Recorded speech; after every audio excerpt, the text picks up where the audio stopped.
حضرت امام حسن رضی اللہ تعالیٰ عنہ سے ایک شخص نے آ کر وظیفہ پوچھا، حضرت اولاد نہیں ہو رہی، کیا کروں؟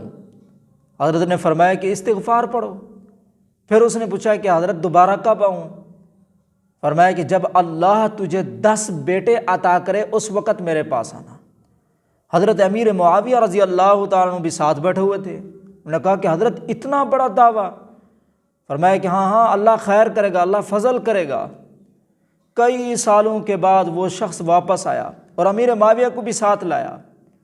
فرمایا کہ حضرت آپ نے جو وظیفہ بتایا تھا کہ میں وہ استغفار کرتا رہا، اللہ نے مجھے 10 بیٹے عطا کیے۔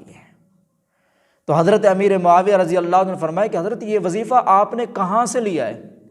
حضرت حسن رضی اللہ عنہ نے فرمایا کہ میں نے قرآن سے لیا ہے۔ سورۃ نوح کی 10-11 آیاتیں جو وہ آپ پڑھیں۔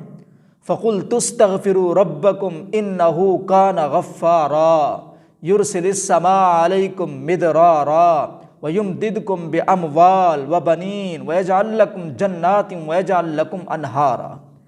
تم اپنے رب سے استغفار کرو، وہ اللہ تمہارے گناہوں کو معاف فرما دے گا، تم پر موسلا دار بارشیں برسائے گا، تمہاری مدد کرے گا وہ مالوں کے ذریعے، اور تمہیں جو ہے وہ بیٹے عطا کرے گا۔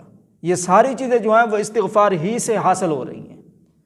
تو انسان چلتے استغفر اللہ جو ہے وہ پڑھتا رہے۔ حضرت سیدنا عباس رضی اللہ عنہ فرماتے ہیں کہ حضور علیہ الصلوۃ والسلام نے ارشاد فرمایا کہ جس شخص نے اپنے اوپر استغفار کو لازم کر لیا، اللہ اس کی ہر پریشانیوں کو دور کر دیں گے، اور اللہ ایسی جگہ سے رزق عطا فرمائے گا کہ جہاں سے اس کا وہم و گمان بھی نہیں ہوگا۔ تو یہ ساری چیزیں جو ہیں وہ استغفار ہی سے حاصل ہو رہی ہیں۔ رزق کی اگر آپ کو پریشانی ہے، آپ کثرت کے ساتھ استغفار کریں۔ اولاد نہیں ہو رہی، آپ کثرت کے ساتھ استغفار کریں۔ اللہ پاک ہم سب کو کثرت کے ساتھ استغفار کرنے کی توفیق عطا فرمائے۔